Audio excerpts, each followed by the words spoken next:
I'm going to take a slight diversion to fill in a few gaps about primitives and colors that we haven't fully explored yet. So let's look at first the primitives that we support and look at all the variants that we have, and then we'll talk a little more about color and how color is handled within WebGL. WebGL only supports a limited set of primitives, and in fact, even that limited set is even more limited from what desktop OpenGL used to provide. And it's very much keyed towards what is the most efficient thing that the hardware can do. One of the big advantages of OpenGL and certainly WebGL has been that it's close enough to the hardware that it can operate, still be easy to write a program, but operate very efficiently with existing hardware. And what hardware favors are just a very few primitives that can be rasterized very quickly. I mean, we talk in terms of millions of triangles, tens of millions of triangles per second, even on very low cost GPUs. So let's look at the primitives that are supported, and these are the names of the parameters that go in GL draw arrays. Remember, we send data to the GPU, and then we say how do we want that data rendered. And these are all the choices that you have. You can render them as points, so each vertex becomes one or more pixels. We can render it as lines, where each pair of vertices is interpreted as one line segment. So the first and the second form the first line segment, the third and the fourth the second, and so on. If we want to connect those lines segments, then we can use GL line strip that'll connect the first to the second to the third, and so on until it gets to the end. If we want to connect the last one back to the first, then we use GL line loop in draw arrays. And those are the basic point and line types. That's it. For polygons, the only polygon that's now supported is a triangle, and we have three forms to support a triangle. The first one is very straightforward, GL triangles, and what it does is take each successive three vertices in the buffer and output a triangle for each one. So the first, second, third of the first triangle, the fourth, fifth, and sixth of the second, and so on. And any odd number of triangles left at the end, modulo 3, are just discarded. The same thing with lines. If you have an odd number of vertices in there, it'll discard that last one. Now you have two other variants that are very important, both for modeling and both for the efficiency of rendering. What a line strip does is say, use the first three vertices to determine the first triangle. So let's say here's first, second, third, and then each successive vertex after that is coupled back to the previous two to form a new triangle. So if here's the fourth, it's coupled back to the one before it and the one before that to form this triangle, and then the next one in the left. So here's 1, 2, 3, 4. Here would be the fifth one, which would use this one and the one before it, and the one before it, and so on. So you can see that this is very efficient to form nice things that you might want to make a surface out of. And after the first triangle, every successive triangle only requires one vertex, rather than when you use triangles, each successive triangle would require three more vertices to be specified, even if two of them were used in common with a previous triangle. So in the limit, it's 3 times as efficient as is just using GL triangles, and many CAD packages will automatically output data as triangle strips. Variant on that is the triangle fan, where we keep the first vertex always fixed. The first three determine the first triangle, which is rendered. Then as we add successive vertices, the next vertex, so here would be the fourth one, would be coupled back one and back to the first vertex. So the first vertex appears in all the triangles that are rendered. So we get something that looks like this, looks like a fan. The example in the book that I use of this is the simple model of a sphere, where if you approximate a sphere by drawing equally spaced lines of longitude and latitude, or equal angle lines of latitude and longitude, you get a bunch of quadrilaterals for the most part, each of which going around the Earth at a constant latitude will give you a triangle strip going around. But you have a problem at the poles because all of the lines of longitude meet at the poles, and so you wind up using a couple of triangle fans at the poles. So at the North Pole, you'd have something like this that went completely around, and similarly at the South Pole. So it's a good example of why you need both. Now WebGL only, as we said, only displays triangles. And what is it about triangles that we like so much? Well, there are three facts that make it important for a renderer and also important for a modeler. One is we don't want to consider polygons. We don't want to have a polygon where the edges cross, because then it starts getting very unclear about how we should render it. So even if you only had 4 vertices, as in the bottom left here, 1, 2, 3, 4, the lines that join them could cross, and then it gets very unclear if this is the way I want to fill it, or possibly some other way. And also just little questions like what's the inside and what's the outside. So this is a simple polygon is one in which the edges can't cross. A non-simple polygon is one for which they do. The second the second point is we like objects that are convex. Convex simply means that if I take an object in no matter how many dimensions, and I take any 2 points in or on that object and I connect them, that line segment is entirely inside of that object. So a square, for example, is a very simple convex object. A triangle is always convex, which is what we like about it. A cube is convex, a sphere is convex. But if you have something like this star over here in the bottom right, if I pick a point, say over here, another one over here, the line segment joining them comes outside of the object, and that's not a convex object. The third property I'd like to have when we go to 3D is that when I define an object, all that object lies entirely in a plane. This is especially important when we deal with polygons. In 2D, it's very simple. I give you a bunch of vertices. They all lie on the same plane, and I could come up with a test for both convexity and simplicity. But in 3D, if I give you a set of vertices, I can always draw the edges because I can connect the first vertex to the second, the third to the fourth, and finally the last one back to the first. But it's very unclear what the interior is, because if those vertices are not all in the same plane, I don't have a mathematically well-defined interior. So now if I want to fill that, the notion of fill may not even exist, or at least there be a consistent definition of it. So what almost all rendering systems now do is say, we're only going to render triangles, and it's the job of the application program to tessellate, which means to break up that polygon into smaller polygons, usually triangles, and we call that triangulation. And I'll give you in a minute a simple algorithm for doing that, not necessarily the best one.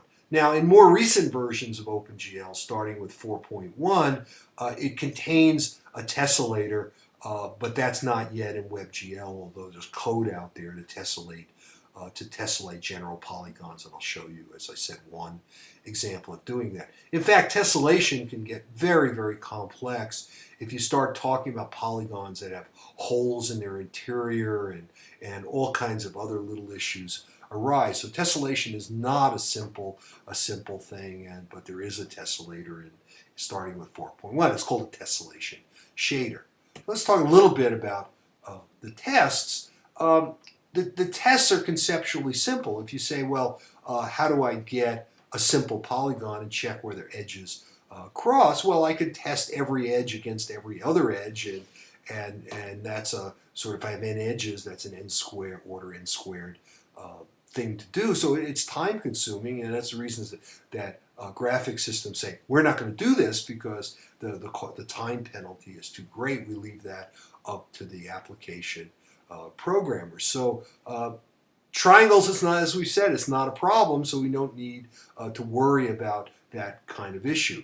Convexity, we can have a lot of tests for, again, by looking at edges, but once more, it's too time consuming, and so we're going to say it's up to the application to do that, and by just saying, oh, we're going to render as triangles, we don't have to deal with these problems. But then not all triangles are the same. So if I look at these four vertices, suppose I start with this quadrilateral, first, second, third, fourth vertices, and I say, well, how am I going to break that up into triangles so that I can render them? Well, there's two ways. I can draw this diagonal across and create two triangles, or I can draw the diagonal from the top to the bottom. These are not equal in terms of how they render. Long, thin triangles can be real problematic when you try and shade them and get smooth shading, because the difference in properties from one end is very different from the properties at the other end. In this case, we would much rather triangulate it by drawing the shorter diagonal and creating two triangles that are more closer to being an equilateral. Sort of the best thing you can hope for is an equilateral triangle, which is also equivalent to saying, I want to maximize the smallest angle in the triangle. If you think about that, since we know the angles have to sum up to 180 degrees, if I make the largest minimum angle, the best I can do is have an equilateral triangle, and those are the ones that will render best. If I give you a bunch of points, I go out there with something like a laser scanner, and I just get perhaps millions of points, and I want to form a triangular mesh that I could render. I want to get a good mesh with good triangles. There's something called the Delaunay triangulation, which in a mathematical sense will give you the best triangulation, because it will maximize the minimum angles of these triangles. We talk about that later in the book. But for now, let's just understand that we prefer to have triangles that are closer to being equilateral rather than long, thin triangles. Now here's a very simple but perhaps bad visually a triangulation scheme. If you knew the triangle was convex in the first place, I could do the following. I could start with what I'm doing here is making a triangle fan. I could start with the first vertex, go to the second and the third. Here's a little triangle, break that off. Now I've thrown away B. Now I can go take the last vertex C, add on D, and so on, then throw away C, go on. This is just a triangle fan. Well, that'll work, but it won't work if you have a triangle which is not, a polygon which is not convex.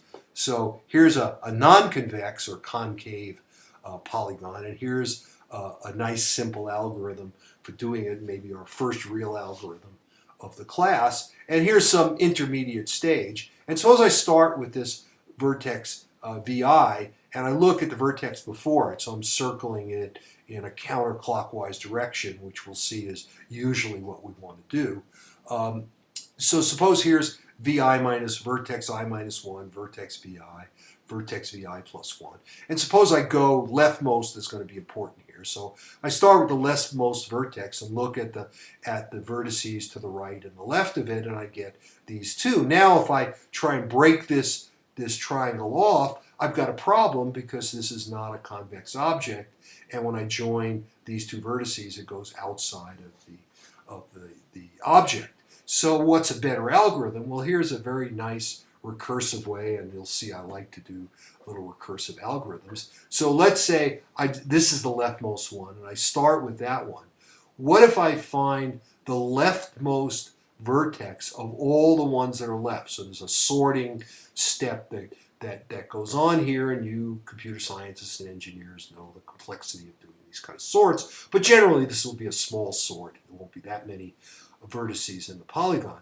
Now look at what happens. I can always know, since this is the leftmost vertex, and this is actually the next leftmost, if I draw this edge here, it will always create two other triangles, and this edge cannot lie outside of the original polygon. So now I've formed two polygons that have fewer vertices than the first one, so I apply this algorithm recursively on both. So it's very simple to write recursively. Now I take this one, I take a vertex, the leftmost vertex, find the next leftmost one, and then split it again and split it again until eventually all I have are polygons with 3 vertices. Well, those are all triangles. They're automatically convex, and now I can render them all. So the point here is not so much that this is particularly the world's greatest algorithm, because it may not create the best triangles in the world, but that there exist algorithms to break up a general polygon, which may be non-convex, into a number of triangles, which will render. Okay, now let's go back and look at attributes, and I mostly want to look at color, but other attributes. Let's start with this. The traditional definition of an attribute is anything that determines the appearance of an object. So it's color, how wide the line is you draw it, whether you draw, if you're drawing the borders of a polygon, what kind of pattern do you use, or if you go inside and fill it, do you fill it with a solid color, or do you fill it with a pattern that's called a stipple pattern? Do you display the edges or not display the edges if you're filling the inside? There are modes where if I have a polygon, I only display the vertices as points. So all of these are attributes, how I want that polygon to appear. These, in older versions of the fixed function pipeline, all had parameters associated with them, or they were features that you could enable. You could enable stippling or disable stippling. You could set the pattern. You could set a flag that would say display the edges or not display the edges. All of that with the only one you'll probably get into is point size. All the others have been deprecated in modern OpenGL. You can use GL underscore point size in the shader to say how many pixels is a point going to be rendered in if you're using draw arrays with GL points. This will say how big you want those to appear. But other than that, you'll have to do all of this yourself, which we'll be doing as we go along. Now, let me look a little bit at color, both traditionally and how we use it. We're going to be using RGBA color. Now, what that means is usually is that on the output end, in terms of the hardware, there's usually 8 bits per component in the buffer. So a color buffer would have 8 bits for red, 8 bits for green, 8 bits for blue, which would mean that you could get colors, if we looked at them numerically, for each component going from 0 to 255. Or another way of looking at it is that if you have 2 to the 8th, 256 reds, 256 greens, and 256 blues, the total number of colors you get is 2 to the 24th, so like 4 million colors. If we look at them in terms of how we specify them within WebGL, we'll usually use we'll abstract it a step and say, look, I don't know or care how many bits are out there. I'm going to specify a color as going between 0 and 1 using floating point numbers to specify it, where 0 means none of that component and 1 means all of that component. One thing that's happened, gotten more important recently, is the use of more than 8 bits per color in many devices, and so this high definition color where you might have 12 or more bits per component is getting to be more important, and things like some of the recent even point and shoot cameras support high resolution color, which we may have time to talk about later. But that's the standard model. You have separate red, green, and blue components. Sometimes they're called, in terms of the hardware, red, green, and blue channels to give you the output. Historically, there was a mode called index color, which was supported in early versions of most graphic systems, where when you didn't have as much memory, because what RGB color forces you to have is enough memory, 3 bytes per pixel, to store that, and generally you'll have another 8 bits to store the opacity, so you use 32 bits, which is a nice number in our computers for each color. So you'll have, if you have a 1024 by 1024 display, you have something like 4 million bytes to store that single image in an uncompressed form. Now, when memory was more expensive and slower and less dense, you would have generally 8 bits to store a color. Well, that's not very good because you can do things, and there are lots of schemes still supported out there, where you break up that 8 bits into separate RG and B components, like 3 bits for one, 3 bits for another, and 2 bits for the third. That's not very good, but systems used to do that. What's more efficient way to do it is to argue this way, that if I only have 8 bits, it says I can display 256 colors at one time, and many images, especially when you're doing web-based stuff, really you don't need more than 256 colors at a time to give an adequate image. But what I want is the ability to choose from many colors. This is a very painting-like analogy where a artist or a painter would have a limited number of brushes. That would correspond to how many colors you could produce at one time, but you could mix an infinite number of colors from tubes of paints, and at any one time you say, which 256 do I want to use? Well, the digital equivalent of that is we have tables that say, for those 8 bits, it's a entry into a red lookup table, a green lookup table, and a blue lookup table. So at any time, I have 256 out of 2 to the 24th possible colors.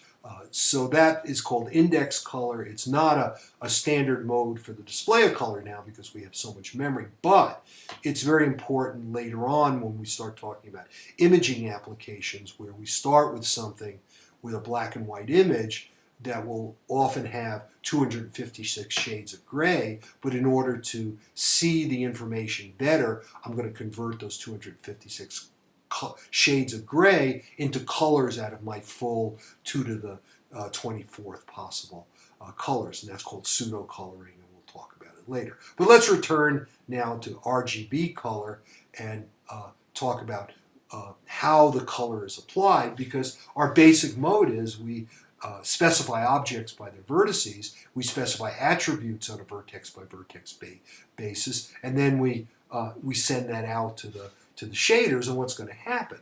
Well, if we do vertex colors, and I suppose I send a different color out for each vertex. So here's on the right is a cube, and what I've done is I've colored the 8 vertices with the 3 primary colors, red, green, and blue, and the 3 what are called complementary colors, cyan, magenta, and yellow. It's what I would get by adding together pairs out of red, green, and blue. So here's a yellow from red and green, and here's a magenta from blue, yellow. And the other 2 I get is white and black, and that's usually the 8 most easy to spot colors. So one way to do this is to use the rasterizer sort of automatically to interpolate between the vertex colors, and that's what you see what's going on here.